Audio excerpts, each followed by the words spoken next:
A Christmas road tragedy, a lesson in faith and caution. It was December 24th, and the atmosphere in the small town of Eldoret was buzzing with excitement. Christmas lights adorned every shop and street corner, families rushed to complete their last-minute shopping, and the air was filled with the scent of roasting meat and sweet treats. The holiday spirit was alive, and for many, it was a time of joy and celebration. But for one family, it would become a day they would never forget, a day marked by tragedy. The Komani family had spent the entire week preparing for Christmas. They were planning to travel from Eldoret to Nairobi to spend the holiday with relatives they hadn't seen in years. John, the father, was a careful and experienced driver. He had made the 4-hour trip between Eldoret and Nairobi countless times before, and this time was no different, except for the excitement that came with the season. The family's car, a well-maintained Toyota Noah, was packed to the brim. In the back were Christmas gifts, food for the celebration, and luggage for the week-long stay. John's wife, Mary, sat in the passenger seat, checking the long list of things they needed to carry, while their two children, Faith and Daniel, sat in the back, eagerly talking about how they couldn't wait to see their cousins. "Are we ready to go?" John asked, adjusting his seatbelt and glancing back at the kids in the rearview mirror.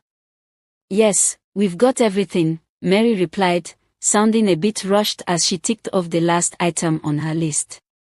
"Let's hit the road before it gets too late." They were all eager to get going, but Mary hesitated for a moment.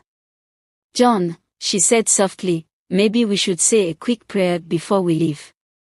You know, for safe travels." John, already starting the engine, paused for a second but waved off the suggestion with a smile. "We'll be fine. I've driven this road so many times, and the weather is perfect today. No need to worry. Let's not waste time." Mary frowned but nodded. She usually insisted on praying before every journey, but today, in the rush and excitement, she let it slide. After all, it was just a routine trip. What could go wrong? As they pulled out of the driveway and onto the highway, the road was busy with other holiday travelers. Cars were filled with families, all heading to their various destinations.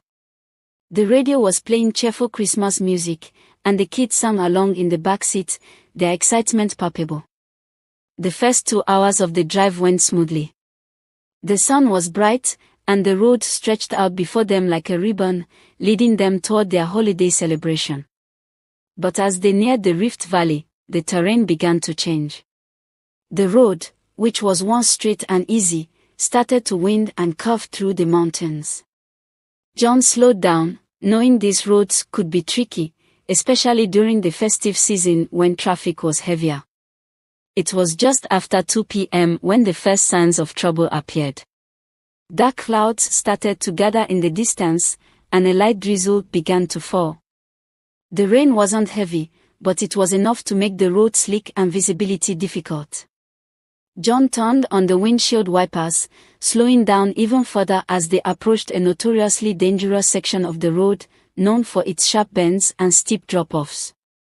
Suddenly, out of nowhere, a truck appeared from around the bend, barreling down the narrow road at high speed. It was a large container truck, clearly overloaded, and it seemed to be struggling to maintain control in the wet conditions. John's heart skipped a beat.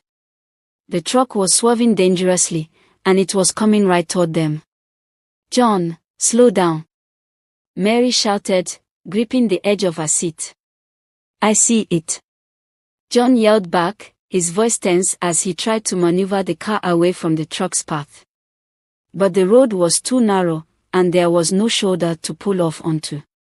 In a split second, the truck lost control entirely. It jackknifed across the road, its massive weight dragging it toward their car.